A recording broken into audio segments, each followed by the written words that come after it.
আলহামদুলিল্লাহ। আপনার সাথেও কথা বলে ভালো লাগলো বলে বললাম, না তো রাইট শেয়ারে কাউকে এইভাবে গল্প কথা বলা হয় না। আবার তো মনে অনেক লস হয়ে গেছে আপনার। 42 লাখ টাকার মতো শুধু নিট মানে হিসাব করে, আর হিসাব ছাড়া যে আরো কত গেছে। আমার একটা ফার্মেসি ছিল বিশাল বড়, 5 তারিখে পুরা লুজ হয়ে গেছে, র্যাকগুলা পর্যন্ত কেটে কেটে নিয়ে গেছে।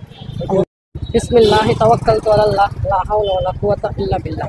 আসসালামু আলাইকুম ওয়া রাহমাতুল্লাহ। হ্যালো বাংলাদেশি পাবলিক, ঢাকাইয়া বাইকার চ্যানেলের আরো একটি ভিডিওতে আপনাদের সবাইকে স্বাগত। আজ জানুয়ারি মাস শেষ, ফেব্রুয়ারি মাসের 1 তারিখ এবং রোজ শনিবার।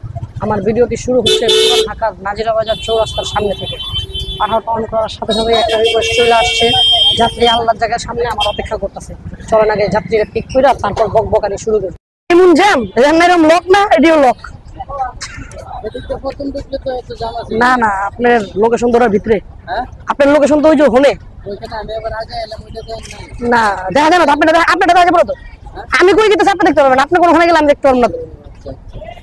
মানে আমারটাই দেন, আমার এখন আপনার ওদিকে দেন, আপনি আমার লগে না, আপনি আমার লগে এই দেন, আপনার জায়গায় এখন আমার ওটাই দেন। আমি সেটা বুঝার সিস্টেম নেই। চলেন। তো এই ভাইয়ার যাওয়ার কথা ছিল কমলাপুর, কিন্তু আমি বুঝাইলাম যে উনি কমলাপুর থেকে জেনে যাচ্ছিল আর কি এয়ারপোর্ট। তাই বললাম ভাই আপনি এই মেট্রো রেল দেওয়া চলে যান বিজয় সরণি, তারপর ভিআইপি বাস ধরা চলে যান, কারণ ওরা একটু তাড়াতাড়ি যেতে।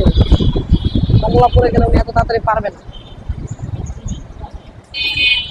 এই রেলে উঠলে আপনার তাড়াতাড়ি হবে।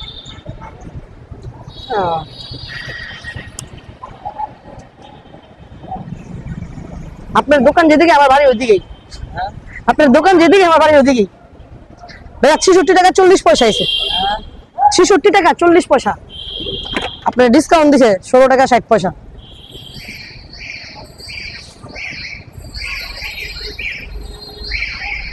টাকা 40 পয়সা ব্যাক পাবেন 34 টাকা।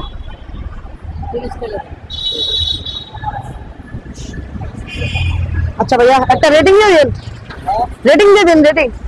আচ্ছা ভাই, আসসালামু আলাইকুম। আলহামদুলিল্লাহ, আজকের দিনের প্রথম ট্রিপটি কমপ্লিট হয়ে গেল।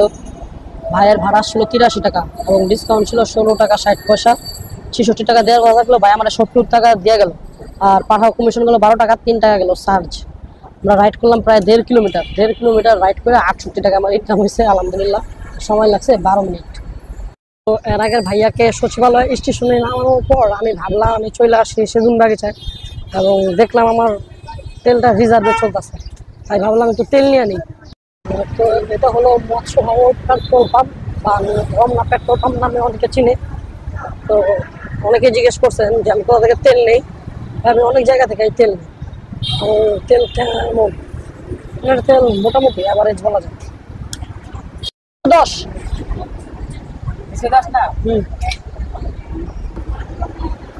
মেঘনা গ্রুপের, মেঘনা গ্রুপের এটা। প্রায় আধা ঘন্টা অপেক্ষা করার পর এখন 4:30 বাজে এবং একটা পাঠানোর রিকোয়েস্ট চলে আসছে। যাত্রী আছে এখানে সেগুন বাগিচায় এবং যাবে হলো মান্দা মুগদা। ইমতিয়াজ ভাইয়া, আচ্ছা আসসালামু আলাইকুম ভাইয়া। আমার লোকেশন, আপনার লোকেশন আমাকে ভিতরে দেখাচ্ছিল কেন জানি প্রথমে। না না না, পরে আবার আমি রিফ্রেশ করার পর আবার ঠিক হয়েছে। ভাইয়া যাবেন মান্দা? হ্যাঁ চলেন। আল্লাহ বিসমিল্লাহ। আর ওই কমিশনার অফিসের নিচে আমার একটা ফার্মেসি ছিল বিশাল বড়, 5 তারিখে পুরা লুজ হয়ে গেছে, র্যাকগুলা পর্যন্ত কেটে কেটে নিয়ে গেছে। ছিল তো কমিশনার, তো মনে অনেক লস হয়ে গেছে আপনার। 42 লাখ টাকার মতো শুধু নিট মানে হিসাব করে, আর হিসাব ছাড়া যে আরো কত গেছে। ইনশাআল্লাহ আল্লাহ আবার দিয়ে দিব না, আল্লাহর উপর ভরসা রাখেন। কত হয়েছে ভাইয়া? 102 টাকা আসছে, 25 টাকা ডিসকাউন্ট আছে আপনার।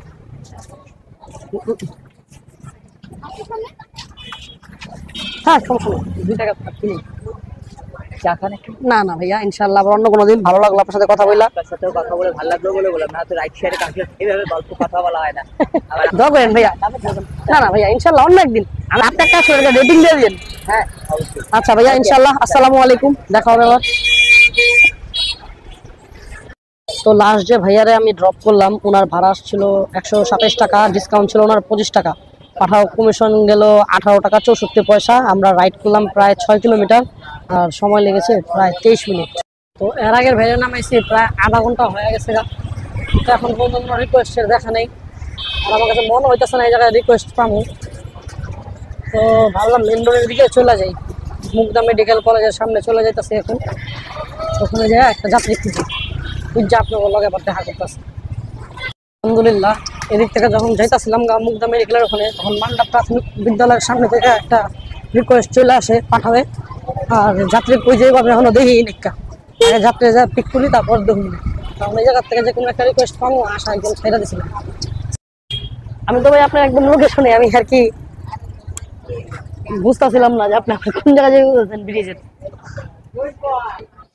ভাইয়া যাবেন ফকিরাপুর মতিঝিল? জি বসেন ভাইয়া, বিসমিল্লাহ।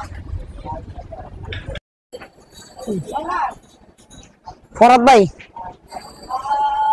ফরাদ ভাই 79 টাকা 32 পয়সা আছে, আপনার 20 টাকা ডিসকাউন্ট আছে, সবাই আজকে 20 টাকা করে ডিসকাউন্ট দিতেছে।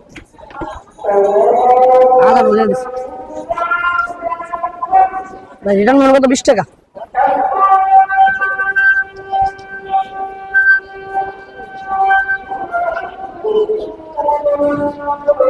ভাইয়া আচ্ছা ভাই, আসসালামু আলাইকুম। মাগরিবের আজান দিয়ে দিচ্ছে। তো আলহামদুলিল্লাহ পাঠাওয়ের লাস্ট যে ট্রিপটা আমরা কমপ্লিট করলাম, সেটার ভাড়া আসছে হলো যে 96 টাকা, মানে 99 টাকা আর কি। 20 টাকা ডিসকাউন্ট ছিল যাত্রীর, তো ওনার পরিশোধ করার কথা ছিল 80 টাকা এবং করেছে। আর পাঠাও কমিশন গেছে 9 টাকা, আর চার্জ তো 3 টাকা আছেই। আমরা রাইড করছি প্রায় 3.5 কিলোমিটার এবং সময় লেগেছে 20 মিনিট। যাক আলহামদুলিল্লাহ। এখন এসে বসছি আমরা মতিঝিল বাংলা রেস্টুরেন্টের সামনে। কি হইতেছে কিছুই বুঝলাম না, ম্যাপ পুরোটা লাল হয়ে রয়েছে, আর এখানে আসলে 20-25 মিনিট হয়ে গেছে, কিন্তু এখন পর্যন্ত কোনো রিকোয়েস্টের দেখা নেই। আসলে কাহিনীটা কোন জায়গায় কিছুই বুঝতেছে না। চলেন রিকোয়েস্ট আস্তে আস্তে কিছু বকবক করি আপনাদের সাথে। বকবকের একটা বিষয় হলো, কিছুদিন ধরে অনেক ভাই ব্রাদার অনেকগুলো কমেন্ট করতেছেন যে আমার ভিডিওর সাউন্ড কোয়ালিটিটা ভালো না। ভাইয়া আমিও জানি আমার ভিডিওর সাউন্ড কোয়ালিটিটা অতটা ভালো না, কারণ আমার ক্যামেরাটা অত দামি না, আর ক্যামেরার সাথে যে মাইক্রোফোন এটাও অত একটা দামি না, ভালো সাউন্ড রেকর্ড হয় না। আমি খুব শীঘ্রই চিন্তা ভাবনা করেছি ক্যামেরাটা চেঞ্জ না করলেও অন্তত মাইকটা আপাতত চেঞ্জ করে ফেলবো, একটা ভালো কোয়ালিটির মাইক কিনবো। আপনারা সবাই আমার জন্য দোয়া করবেন। এখন ঘড়িতে প্রায় 6:30 বাজে গেছে গা, মাথা মুথা আবার গরম হয়ে গেছে আমার আস্তে আস্তে। বোঝা হয়ে গেছে যেহেতু আজকে শনিবার, তাই মতিঝিলে আজকে ট্রিপ পাবো না। তাই আমি ডিসাইড করলাম আমি একটু মালিবাগের দিকে চলে যাই। যাইতে যাইতে শান্তিনগরের উপর দিয়ে মালিবাগ চলে যাই, যাইতে যাইতে কিছু না কিছু একটা হয়ে যাবে ইনশাল্লাহ। আমি ইন ড্রাইভ একটা রিকোয়েস্ট ধরছি মাত্রই, এবং যাত্রীকে পিক করতে হ্যাঁ যাত্রীকে পিক করতে চলে আসছি। পিক করা হয়েছে শান্তিনগর মোড়ে। বাইকটা স্টার্ট দিই। ভাই যাবেন টিপু সুলতান রোড? হ্যাঁ চলেন চলেন। যাবেন যেখানে সোজা দিয়ে বলতেছি। না না টিপু সুলতান রোড, বেলি রোড। চলেন না, বসেন। বিসমিল্লাহ। আপনি এমনি ঢুকছেন কে ভাই?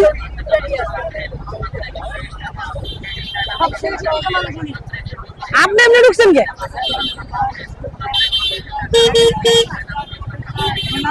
হ্যাঁ ভাই আপনি এমনি ঢুকছেন কে? ও বাইরে তো ইন ড্রাইভে লইছেন আমার ভাই। 106 টাকা ভাঙতে দিব আপনার। 295 টাকা আপনার কাছে আছে কত? 200 নোট? 100 টাকার নোট আছে। 10 টাকার নোট আছে? 10 টাকা দেন। 5 টাকা মনে হয় আছে। আগে এটা দেন, এটা নেই। 5 টাকা দেন। চল ঠিক আছে ভাইয়া, আল্লাহ হাফেজ। আলহামদুলিল্লাহ এর আগে যাত্রীরে মাত্র আমি টিপু সুলতান রোডে নামাইলাম, ইন ড্রাইভে নিয়েছিলাম ওনাকে। এখানে এসে পাঠাওয়া অন করার সাথে সাথে আবার একটা রিকোয়েস্ট ঢুকে গেল পাঠাবে। যাত্রী আছে নবাবপুর শাহজালাল ব্যাংকের সামনে, এবং যাবে হলো বনশ্রী ব্লক। শাহাদ ভাই বাইরে হেলমেট আছে লোকে? হেলমেট সামনে নিয়ে ঘুরেন নাকি নাকি বাইক? ও যাক ভালো। ভাইয়া বনশ্রী এইচ ব্লক যাবেন? হ্যাঁ জি চলেন। বিসমিল্লাহ।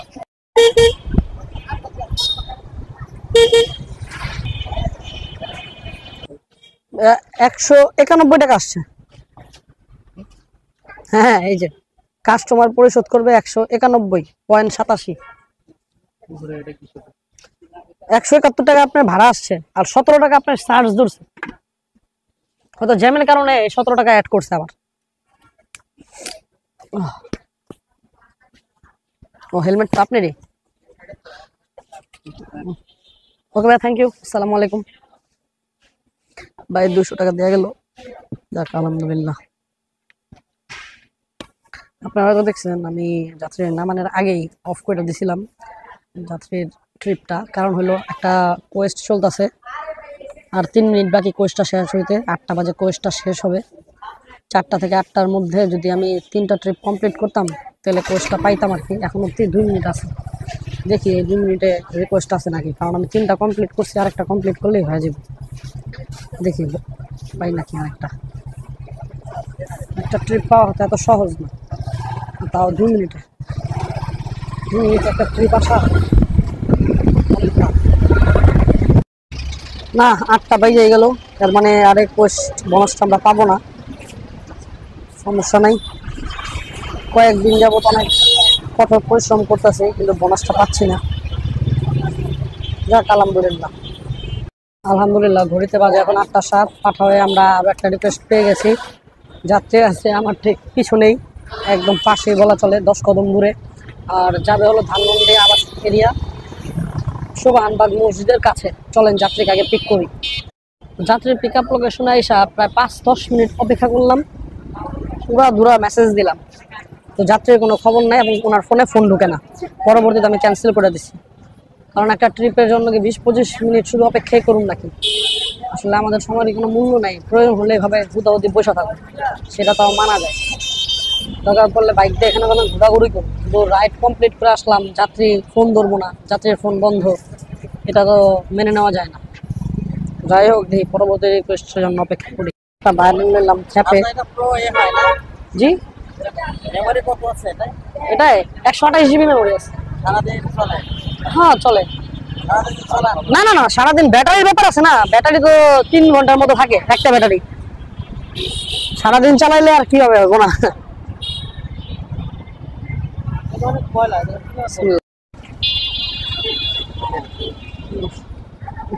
পারলে ভাই একটু ভাড়া দিন, কারণ কইছেন পোস্তগোলা, কিন্তু এটা হাসনাবাদ। কইছেন পোস্তগোলা, কিন্তু এটা হাসনাবাদ। অ্যাপসে এটার ভাড়া 270-80 টাকা। মাত্র গেছে, মাত্র আইলো প্রতিদিন যায়। হ্যাঁ ভাই, আমরা ওই পারের থেকে ই হইতে পারে। আমি পুকুর বেশ আগে কইছি ভাড়া দিব কেন? পোস্তগোলা ব্রিজ তো ওই পার হিসাবে, এরপর কই থেকে যাব? এটা হাসনাবাদ। এটা আপনি ভাড়া কমানোর পর কইছেন আপনি এই কথাটা। আর আমার ক্যামেরায় সব রেকর্ডও আছে, আপনি কি কইছেন না কইছেন।